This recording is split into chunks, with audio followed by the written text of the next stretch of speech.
बिस्मिल्लाहिर्रहमानिर्रहीम। अस्सलामुअलैकुम नाज़रीन मोहतरम, आज की इस वीडियो में हम आपको हज़ूर नबी करीम सल्लल्लाहु अलैहि वसल्लम की माँ हज़रत आमना रज़ी अल्लाह ताला अन्हा की वफ़ात का वाक़या सुनाएंगे। इस वाक़या को सुनकर आपकी आंखों में आंसू आ जाएंगे। नाज़रीन मोहतरम, एक दिन हज़रत आमना रज़ी अल्लाह ताला अन्हा ने मदीना जाने का इरादा बनाया और हज़रत अब्दुल मुत्तलिब से आकर फरमाया कि बाबा जान, मैं कुछ दिनों के लिए मदीना जाना चाहती हूँ, आप इजाज़त दे दें। हज़रत अब्दुल मुत्तलिब ने फरमाया ठीक है, चली जाओ। हज़रत आमना ने सफ़र का सामान तैयार किया और अपनी कनीज़ उम्मे ऐमन और हमारे हज़ूर नबी करीम सल्लल्लाहु अलैहि वसल्लम को लेकर एक ऊँटनी से मदीना की तरफ चल पड़ी। उस वक्त हमारे हज़ूर नबी करीम सल्लल्लाहु अलैहि वसल्लम की उम्र मुबारक सिर्फ 6 साल थी। मक्का से मदीना की दूरी लगभग 400 किलोमीटर है। उस वक्त लोगों की आबादी बहुत कम थी। रास्ते में सुनाटा ही सुनाटा था। हर तरफ एक वैरानी और वहशत सी महसूस होती थी। लेकिन ये 3 लोगों का काफिला आहिस्ता आहिस्ता मदीना की तरफ बढ़ता जा रहा था। इस काफिले में मर्दों में सिर्फ एक 6 साल का बच्चा था। रास्ते में हज़रत आमना रज़ी अल्लाह ताला अन्हा की आंखों में आंसू बहते। अभी दिल में तड़प सी उठती कि आज मैं अपने शोहर अब्दुल्ला की कब्र पर जा रही हूँ। पुरानी यादों का एक तूफान था जो हज़रत आमना के दिल में बरपा था। 10 दिनों का सफ़र करके हज़रत आमना मदीना पहुंची। घर पहुंचते ही हज़रत आमना ने जैसे ही अपनी माँ को 6 साल के बाद देखा तो शोहर का वो गम जो अभी तक दिल में था वो उभर कर चेहरे पर आ गया और फिर हज़रत आमना अपनी अम्मी से लिपट कर ज़ोर ज़ोर से रोने लगी।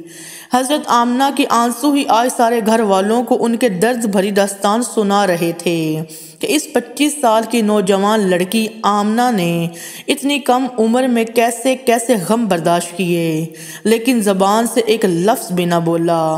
आज 6 सालों बाद अपनी माँ पर नज़र पड़ी तो हज़रत आमना अपने आप पर काबू न कर सकी और अपनी अम्मी से लिपट कर सब कुछ कह डाला। हज़रत आमना की अम्मी अपनी बेटी को दिलासा दे रही थी और कह रही थी कि बेटी परेशान ना हो, अल्लाह तुझे इसका बेहतर बदला अता फरमाएगा। हज़रत आमना की अम्मी ने जब हजूर करीम को देखा तो बहुत खुश हुई और हर एक के सामने तारीफ़ें करती न थकती कि ज़रा मेरे नवासे को तो देखो, अल्लाह तबारक व ताला ने इसे कैसी खूबसूरती अता फरमाई है। 2 दिन के बाद हज़रत आमना अपने शोहर अब्दुल्ला की कब्र पर पहुंची। कब्र के पास बैठकर बहुत देर तक रोती रही और दिल ही दिल में अपने शोहर से कुछ कह रही थी। हज़रत आमना अपने शोहर की कब्र के पास बैठी बराबर रोए जा रही थी। फिर शाम होते ही अपनी बांदी उम्मे ऐमन और नबी करीम के साथ घर वापस आ गई।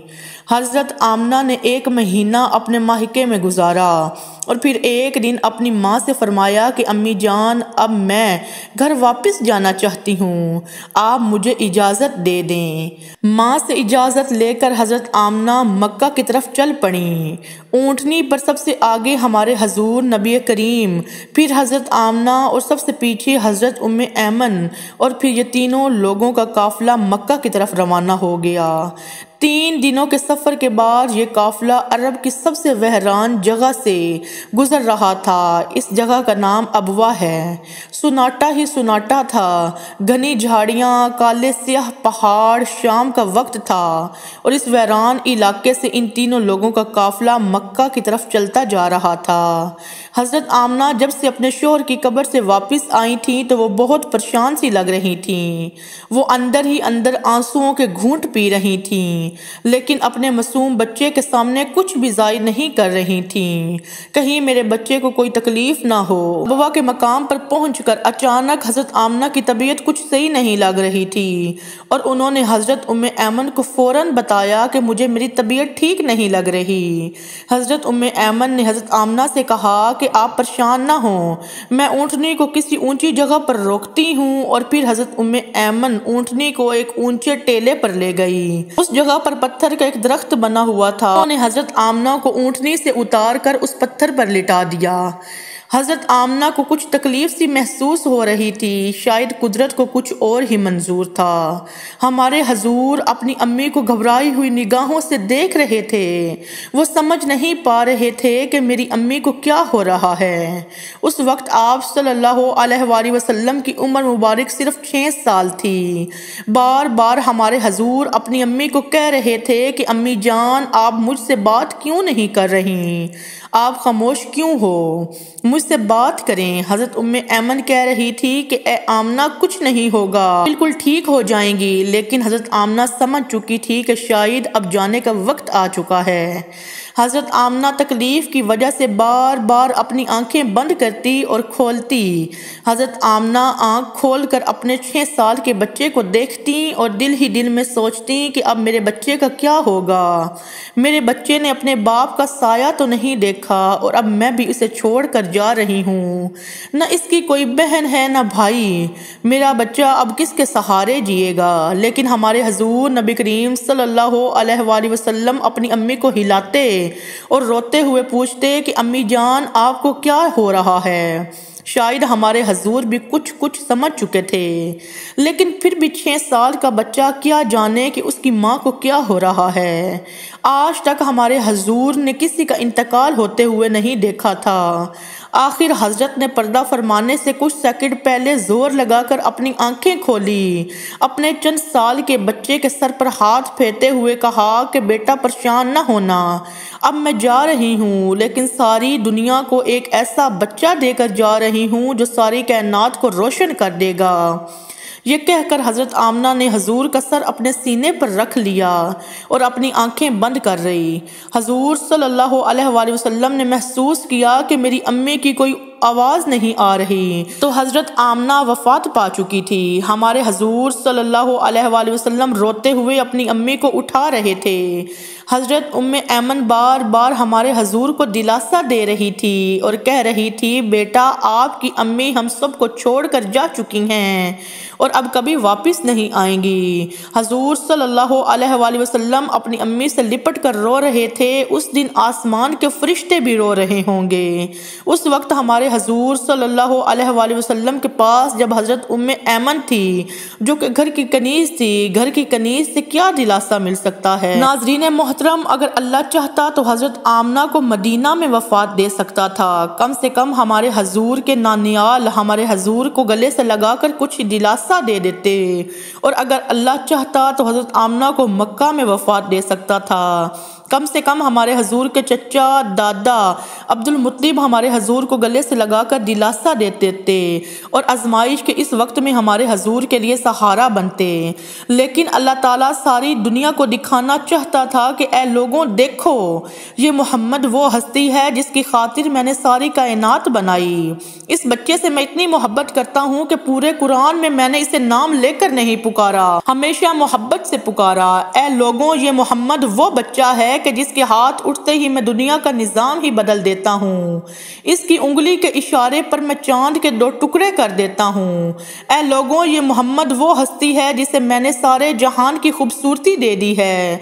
आ जाओ आज सारे अबवा वालों, जरा इस बच्चे को आकर देख लो, पर कैसी आजमाइश का पहाड़ है। वो कैसे अपनी माँ से लिपट कर रो रहा है। आज उसे कोई सहारा देने वाला नहीं। नाज़रीन मोहतरम, हजरत उम्मे ऐमन और हजूर सल्लल्लाहु अलैहि वसल्लम ने किसी तरह पत्थरों को हटाकर कब्र बनाई और फिर जब उसमें हजरत आमना को उतारने लगे तो हमारे हजूर सल्लल्लाहु अलैहि वसल्लम अपनी माँ से चिमट गए और कहने लगे कि खाला जान, मेरी अम्मी को इन पत्थरों में मत रखो, मुझे इन्हें घर ले जाना है। हजरत उम्मे ऐमन ने किसी तरह हजरत आमना को कब्र में उतारा और हजूर सल्लल्लाहु अलैहि वसल्लम को लेकर ऊँटनी की तरफ चल पड़ी। जब हजरत ऐमन ऊँटनी पर बैठने लगी तो पीछे मुड़कर देखा, हमारे हजूर मौजूद नहीं थे। बहुत परेशान हो गई कि हजूर कहाँ गए। देखा तो वो अपनी माँ की कब्र पर बैठकर कह रहे हैं कि अम्मी जान, आप मुझे इतना जल्दी छोड़कर क्यों चली गई।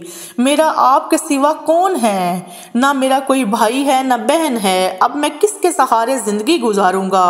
उम्मे ऐमन ने पीछे से हजूर को उठाया और कहा कि बेटा चलो घर चलते हैं। हमारे हजूर ने फरमाया, नहीं, मैं अपनी अम्मी को साथ ले जाऊंगा। हजरत उम्मे ऐमन ने किसी तरह हजूर को अपनी गोद में उठाकर ऊँटनी पर बिठाया और मक्का की तरफ चल दी। हजरत उम्मे ऐमन फरमाती हैं कि जब तक हजरत आमना की कब्र नजर आती रही, हमारे हजूर बार बार अपनी अम्मी की कब्र को देखते जा रहे थे और मुझसे कह रहे थे कि खाला जान मुझे मेरी अम्मी के पास ले चलें, उनके बगैर मक्का नहीं जाऊंगा। नाजरीन मोहतरम, 4 दिन के सफ़र के बाद ये दोनों लोग मक्का पहुँचे। सारे रास्ते हमारे हजूर एक पल के लिए भी नहीं सोए और बराबर रोते रहे।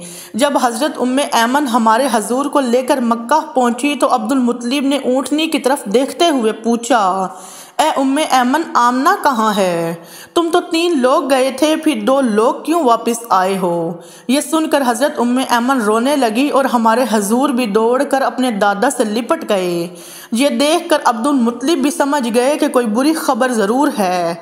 फिर हजरत उम्मे ऐमन ने सारा किस्सा सुनाया तो दादा अब्दुल मुत्तलिब की भी आंखों में आंसू बहने लगे और अपने पोते मोहम्मद को गले से लगा लिया।